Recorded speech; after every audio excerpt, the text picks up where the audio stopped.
Hey guys, TheGamingSandwich here, back for you. So I'm going to give you a profile of my Zefra deck. I have fully upgraded it. This is the full list of it. Not like with Pendulum Magician where I haven't done a side deck, come with a side deck for it. This will be the fully built version. Has been tested, it does work fine.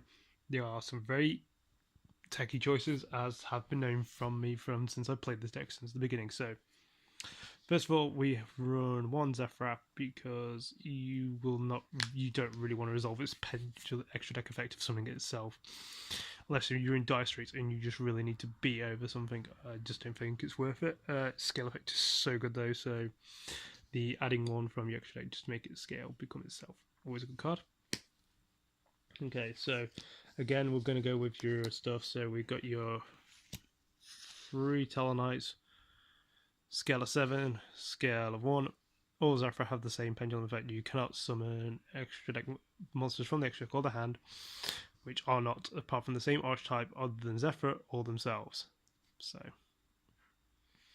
This monster effect destroys face-up cards. This one destroys face downs. So if you do time the effects right, you can interrupt the chain. So they can both target each other, and then you pretty much can just nuke both cards. Really good. Just face up spell and trap or monster removal. It does target, but it is removal at the end of the day, and that is what you want them for. Okay, next we're going to go with your Yangzing pairs. We have run 2 of the small and 3 of the large. This little guy can turn any Yangzing or Zephra into a tuner, because it is just, the only problem is when it leaves the field after using this effect, it does end up going back to the deck. Not necessarily a bad thing because your deck does thin quite a bit now. This guy, and he is really good. He searches your deck for any Yangzing or Zephra card. We're not using the Yangzing one because people use Yangzing Path. I don't feel now with denlong gone it's viable as much. I just don't like the effect. I just don't feel it's good. But it's still a great card for searching out, at least a good 9 cards out of your deck. So never bad. Next we run your Beast Tamer pairs. So we run 2 of this guy and 3 of this little lady. This lady here has face-up cards from your extra deck to your hand. Really good for correcting and sorting out problems. This little guy special summons a monster from your graveyard and then destroys it at the end of turn. Ideal for ranking or XYZ, synchroing, doing whatever you want. If you do use it with your Yangzing, so if you normal summon this, add the dies at the end of turn, you will add a card. So just to let people know that. And then the last Zefra monster we're running is one of the Necros, Flame Beast. If you want to know what that is the hamster over there. He's been a good boy. This card, when it is in the graveyard, it's in the hand, and a monster is destroyed, you can special summon it. So it's just a good way of Oracle of Zephra. Okay, in the last 2 Pendulum monsters, we are running now 2 Luster, because Luster is at 2, and if anyone has seen my previous build, the Yangzing Swanee is gone. You really didn't resolve it as much as the bulk up as much. It wasn't really relevant, so just Luster is really good. It allows you to swim through your deck more, and Ignister now actually has, so if you do actually have one here, Ignister is now live, and for other effects, I will show you later on, it is just better at 2. So normal monsters, we have 1 Chiwan, because it's a good solid tuner and searches out 5 other monsters in your deck. Why would you not run this? Level 1 tuner helps you plays and finish your deck. Great card. 2 Ghost Ogre, it is a light tuner, so again helps your deck. You run, so with this, the Yangzing and the Chiwen, you run a total of 5 tuners. Obviously everything is just tutors itself really well. And just Ghost Ogre, one of the better hand traps of the game. I'm considering bulking it to 3, but I find 2 just to be just that right amount at the moment. 1 Dinab, just getting either a 1 or a 7 scale is just really nice, and it's just good for XYZ plays. So just 1 Dinab. Last but not least, 1 Electromagnetic Turtle. It's a level 4. It's good for rank. and if you have to discard it off, you do get a free turn of trying to set back up again. So it's just one of those nice cards to have. So for the spells, we are running, for the magics, we're running 3 Oracle of Zephra. You must run this card in the deck. If some idiot gives it you via set rotation, you are going to laugh your head off, because I have done that before. Someone didn't realise I was playing Zephra and gave it me with set rotation, and I laughed, and I was like, okay, I'm going to go off in a minute. So it is technically a rotor and a field spell, but unfortunately if someone does MST it, it will not resolve, which is sad. But the effects which we're going to look at are the Synchro and XYZ play. So if you use a Zefra monster to make a Synchro, you get to put a monster card to the top of your deck, really good. If you make an XYZ play, you can draw a card and discard a card. And I'm sorry about the Hoover, but other people live here, so I do apologise. So yeah, a really, really solid card. You can stack this, all of the effects of this, so they are all a hard once per turn, but they are all individual effects, which are really good. So you can add a card, you can stack a card to the top of the deck, and then you can draw. So if you make an XYZ, you can put the electromagnet to the top of the deck, then you can draw a card and discard it. So very good. Zefra Providence, another breadth for the deck. It, unfortunately, Oracle will search out only the monsters, whereas Providence would search out every card with Zefra in its name. So if you play Providence, you can go Providence, search out this, search out a monster, or this, search out one of the cards later on. It's really good. And if a Zefra card would be destroyed, monster, spell, or trap, you can banish this from your graveyard to stop from being destroyed. Again, an amazing card. 1 E-Tally, just because you are running a lot of Psychics. You are running 7 in total. So you're running your 5 Zephras and your 2 Ghost Ogres. So doing this and staying up for a Synchro is really good. So it's an out at the end of the day. It just continues your plays and it's a good extender. 1 Ravering Eyes. I'm taking it in the main at 1. For how the deck runs, I don't feel it's needed more than that. The mirror match, I don't feel for Pendulum is going to be that likely. For Zephra, I don't feel it. So your Providences will stop this from actually resolving. So if your opponent goes Wavering Eyes to you, can banish Providence and it will do nothing. So I just feel it's just warranted at 1 in the main. If I am going for the mirror match, I will side into 2 more. But just for how it is, you will probably will not resolve the bottom effect. So the banishing of a card and then the extra 2 is just good enough. 1 Pot of Riches, because I kind of use this as the same mentality I do Pot of Avarice. I do thin my deck quite well. So just having this mid to late combo extender just allows me a little bit more flexibility in my plays. I can only Pendulum summon this turn, which kind of sucks, but it's just a nice to just cycle 3 back for me the extra deck or grave to draw 2. So it's not, got that harsher restriction that Pot of Avarice had. For the traps, we run 2 trap holes in the form of Floodgate and Bottomless. Bottomless gets rid of your links, and Floodgate stops the links from being formed. Just 2 really solid good cards, so I just think they just work really well. 1 Warning, I just feel like Warning's good.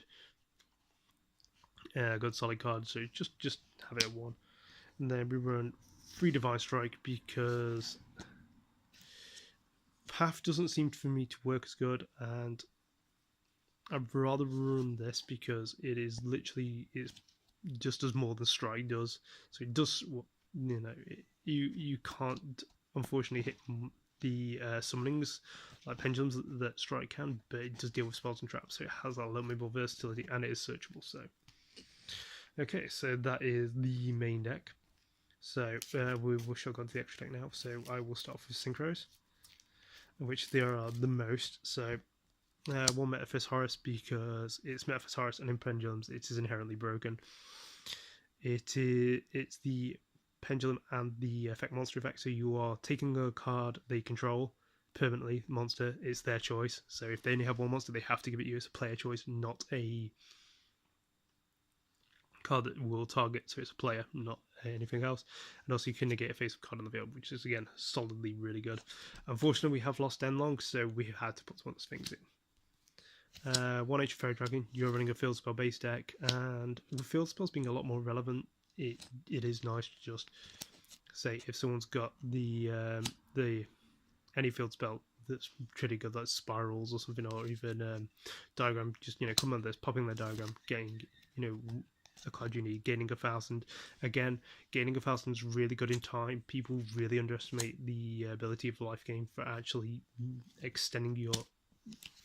This deck can easily gain about sometimes up to 3,000 to 4,000 in life. So if you think of that, you're on 8, you're on 12, and then they give you an upstart, you're on 13. They've got to bat around that. It's not as easy as you think in time. So Yazi, because you are running a lot of Yangzing, so it can't be targeted and it destroys everything, so it's a good card. Clear Wing, if you guys can see it. I'll try and res it a bit more so you can see not much light on it, but yeah. Clear Wing, I just find it's a good one. It's a good out to cards, so it's a good solid level 7. Black Rose Moonlight.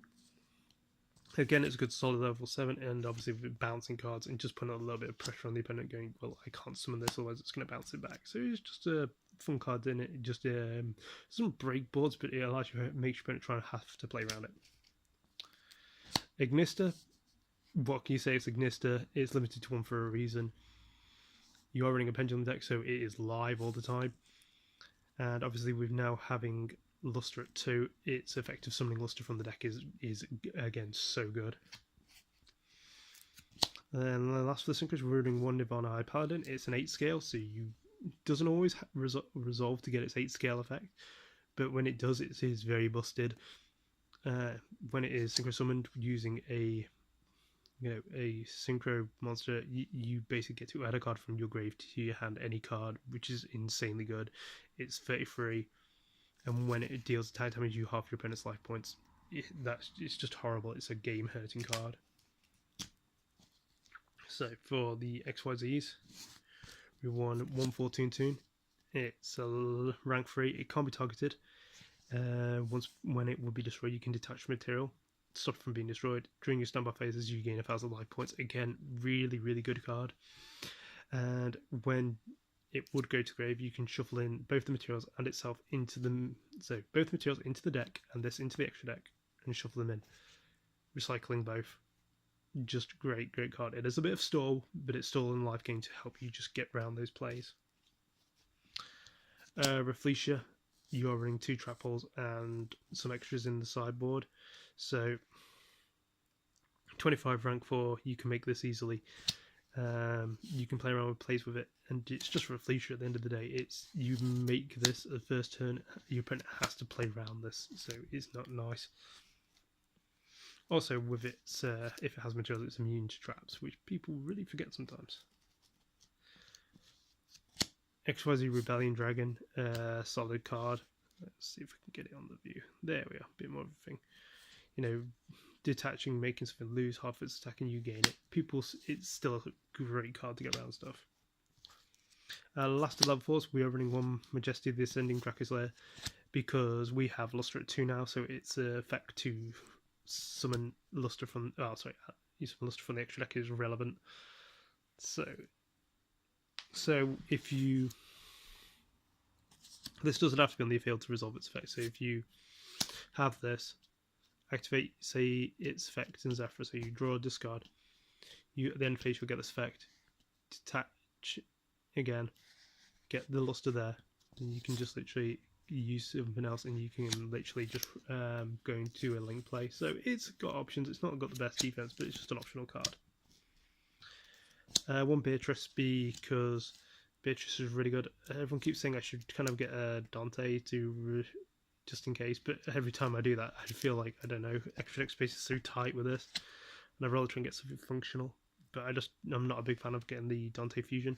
I only really use Beatrice for the fact you can send stuff to the grave. It just allows you the extra presence, so I don't know. mean, it's a good solid 2800 beta. It's 2500 attack, so it's not bad. Sending your electromagnetic turtle to the graveyard, send your Necros, Zefra to the graveyard, get those play extenders, get those little bits of extra. Even if you need to get Providence in the graveyard because you know your opponent's going to set up for something that's going to nuke your board, it's just good to do that. Utopia Beyond, you are not using any of the Utopias, so the other effect is not relevant, but again, it's a 3k beta, it's got blue eye stats, so solidly good, so a blue eye static card is never a bad thing. But its effect on summon of making everything monster your opponent controls 0 is really devastating if used correctly. For your links, you're using Miss Radiant. Again, Miss Radiant's proved to her its worth. Being in Zoo, or was in Zoo. Itself becoming a 1900 beta is nothing to sniff at. And when it goes to the grave, you get to add a earth monster from your deck to your hand. So obviously you can add itself, send it back to the deck check, or for this you can add either Zephra, any of your Yangsing stuff. Just this, it's solidly good. Decode, just because it's the one of the new set. It's not bad. I mean, seriously, if you can bulk this up to 38, which is horrible. You can use its negation effect as well if you want. So it's got the negation effect is not bad. So for sideboarding, after I show you my tokens, so we have one Yugi, one Phantasm, one Yami and Yugi, one Fiendish token, one Sky Blaster, and one Grinder Golem. The tokens for the deck. Don't know. I like lending them to people. It's all good. Okay, first sideboard we have one extra Chiwen, just because sometimes you're playing and you just want to make more synchro plays. One extra Dineb. It's just how you feel at that time. One Link Slayer, just because you want to maybe bust away that extra spell and trap removal. So it's just a nice solid one to get out. Twin Twister, again spell and trap removal. Two more Wavering Eyes, because in case you encounter that Pendulum mirror match, I feel it'd be more, these are more dedicated for sideboard now for this deck. One XY is the Encore, just because Totally Awesome and Cybertron Infinity still exist, so if you do get that one Edict with Zodiac, it is fun, or True King of Ultimate Calamities, it might not turn up, but it might do, so this is just a solid card to get rid of problems. 2 times space, because you are running Reflecia, and sending everything back to the deck is good. Yes, you are paying life points, but you do have ways to gain life, so it is not a down. Drowning Mirror Force, because occasionally things happen, and Quaking, it's the same mentality, they're both Mirror Force cards. They do answer a lot of problems. 1D Barrier, I just feel like it's good at 1. Obviously with links being a thing, you can't target effects, so it's just more situational now, but it does hit Ritual, so obviously that since pre-prep's at 2 and Herald, it's just like you can just do this. They activate their Ritual of Herald of Perfection, you go Barrier, Core Ritual, and pretty much you can then bottomless the Herald. 1 Imperial Order, it's a 1, it's good. I don't know what you want to say, it's just Imperial Order, it's a great card. Soul Drain, Graveyard effects, I do not like them, so yes, get rid of them.